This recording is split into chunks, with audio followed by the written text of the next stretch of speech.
Enable it in your browser or download Flash Player here. Sorry, you need Flash to play this.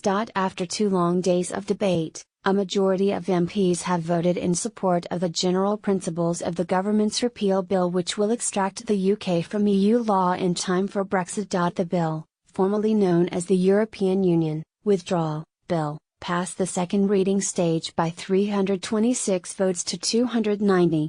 This means a majority of MPs support the bill's broad principles, but not necessarily every little detail. The government says it is essential to carry out Brexit.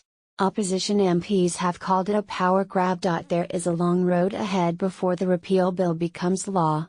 A lot of MPs, including many who backed the bill at second reading, want to amend it at the next stage of parliamentary scrutiny. A long list of amendments has been published on the House of Commons website. Not all will get through. But some, especially those backed by Conservatives, could mean big changes.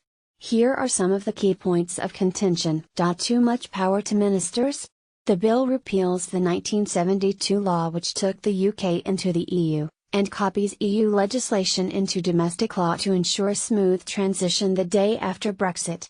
However, a simple copy and paste approach would not be enough. Swathes of UK law will no longer work on exit, the government says. For example, many bits of law refer to EU institutions. Therefore, the government wants to avoid a black hole in our statute book by making corrections to EU laws. Copy, paste, edit. The bill grants ministers powers to tweak existing laws without the usual safeguards. Sir Keir Starmer, Labour's Brexit spokesman, says the bill is, in effect, a blank check which gives ministers too much power. The government points to safeguards written into the bill.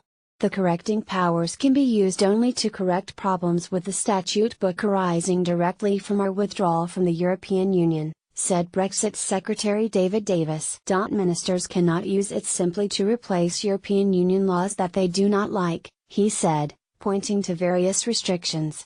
For example, powers cannot be used to create serious criminal offences, impose new taxes, or amend the 1998 Human Rights Act. Hilary Benn, a Labour MP, thinks this does not go far enough.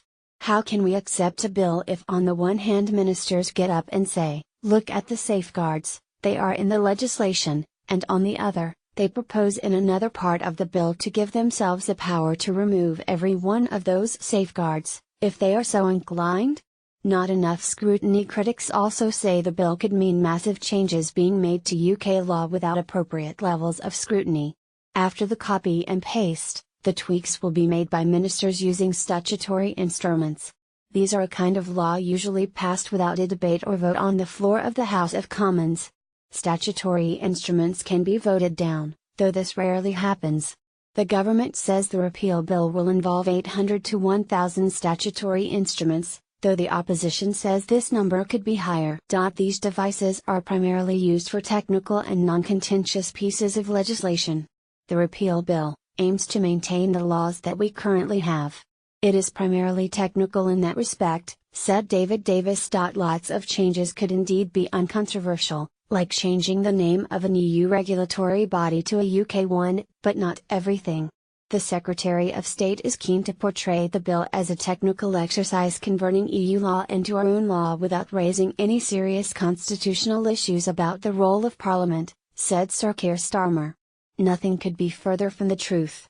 Statutory instruments could be used to change primary legislation passed by MPs as well as making tweaks to EU laws carried over, granting so-called Henry VIII powers to ministers. Therefore some MPs have called for a beefed-up sifting process for all the new statutory instruments. A long amendment has been put forward which would set up a triage and scrutiny system under the control of Parliament, for determining how statutory instruments under Clause 7 of the bill will be dealt with. Crucially, this tweak is backed by several Conservative MPs, meaning it has a good chance of becoming law. Leaving the single market and customs union while we are set to leave the EU in March 2019, the exact nature of the future arrangement is unknown. Ministers accept there will be some kind of transitional arrangement after Britain leaves the EU and before the details of a future relationship are decided. Labour wants the UK to stay in the EU's single market and customs union during a transitional period. This is hard to reconcile with the repeal bill, which kicks in on the Brexit day. Several Labour MPs gave this as a reason to oppose the bill at second reading. Conservative Europhile Ken Clarke was the only member of his party to vote against the buy.